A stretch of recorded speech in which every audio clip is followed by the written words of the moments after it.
શું ક્યારેય તમે તમારા બાળકને આ 7 પ્રશ્નો પૂછ્યા છે? નહીં તો આજે જ પૂછો, નહીંતર તમારા બાળકને સમજવામાં મોડું થઈ જશે. જો તમે ઈચ્છો છો કે તમારું બાળક જીવનમાં ક્યારેય એકલતાનો સામનો ન કરે અથવા તો તમારી વચ્ચે હંમેશા નિકટતા જળવાઈ રહે, તો તમારે તમારા બાળકને કેટલાક પ્રશ્નો પૂછવા જોઈએ. જો તમને લાગે છે કે તમે તમારા બાળકની લાગણીઓ કે તેના વિચારોને સમજી શકતા નથી, તો બાળક અને તમારા વચ્ચે ભાવનાત્મક અંતર વધી રહ્યું છે અને આ અંતરને ઘટાડવાનો શ્રેષ્ઠ માર્ગ છે કે તમે તમારા બાળક સાથે બને તેટલી વધુ વાતો કરો. કેટલાક પ્રશ્નો પૂછો જે તેની લાગણીઓ શેર કરવાની અને પોતાની અંદર દટાયેલી વસ્તુઓ કહેવાની તક આપશે. તો ચાલો જાણીએ દરેક માતા પિતાએ તેમના બાળકને કયા પ્રશ્નો પૂછવા જોઈએ. દરેક માતા પિતાએ તેમના બાળકને ખાનગીમાં પૂછવું જ જોઈએ. તમે કઈ બાબતો વિશે સૌથી વધુ વિચારો છો?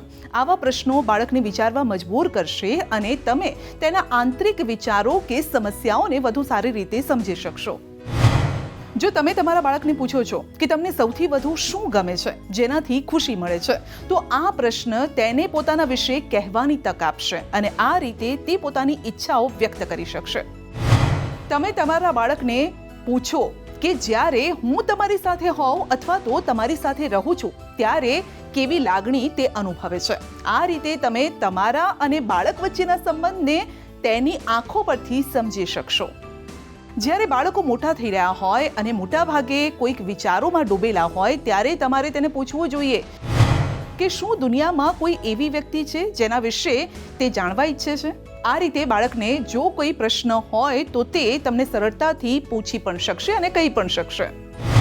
જો તમે તેને પૂછો છો કે તમારા પરિવાર સાથે તમારી અત્યાર સુધીની સૌથી શ્રેષ્ઠ યાદગીરી કઈ છે, તો આ રીતે તે તેના પરિવાર સાથે વિતાવેલી કેટલીક સારી યાદોને યાદ કરશે અને તમે પણ સમજી શકશો કે તેને ક્યારે અને કેવી રીતે પરિવાર સાથે રહેવું ગમે છે. આજની જીવનશૈલીમાં તણાવ બાળકોના જીવનમાં ઘૂસી ગયો છે, જે તેમના વ્યક્તિત્વના વિકાસને પણ અસર કરે છે. પુખ્ત વયના લોકો તેને સંભાળી શકે છે, પરંતુ બાળકો ઘણી વખત આ સમસ્યાઓમાં ફસાઈ જાય છે, જેના પરિણામો જોખમી પણ હોઈ શકે છે અને તેથી વારંવાર તમારે તેને પૂછવું જોઈએ કે શું એવી કોઈ વસ્તુ છે જેના કારણે તમે તણાવ અથવા તો ચિંતિત રહો છો. બાળકો ઘણીવાર એકલતા અનુભવે છે અને તેમના માતા પિતા સાથે થોડો સમય પસાર કરવા પણ માંગતા હોય છે અને આવી સ્થિતિમાં કેટલીક નવી વસ્તુઓ એક સાથે શીખવાથી વધુ સારી એવી તક પણ મળે છે અને જેથી તમારે તેમને એકવાર પૂછવું જ જોઈએ કે શું એવું કંઈ છે જે તમે તેની સાથે રહી અને શીખવા માંગો છો. એટલે કે માતા પિતા અને બાળક સાથે રહીને કોઈ એવી વસ્તુ શીખવા માંગે છે. સૌથી પહેલા બાળકને સમજાવવા કરતાં બાળકને સમજવું બહુ જરૂરી છે.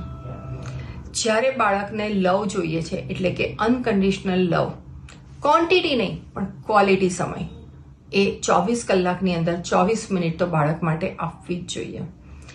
બાળકની સાથે નિર્દોષ હસી મજાકવાળી વાતો, કે જ્યાં બાળકને જેવી વાતો કરવી છે એવી રીતની વાતો કરવા માટે. જ્યારે બાળક એક નાનું 6-8 મહિનાનું હોય છે ત્યારે બાળક ભાખોરિયા ભરતો હોય છે ને ત્યારે આપણે એની સાથે એવી રીતે ભરીએ છીએ.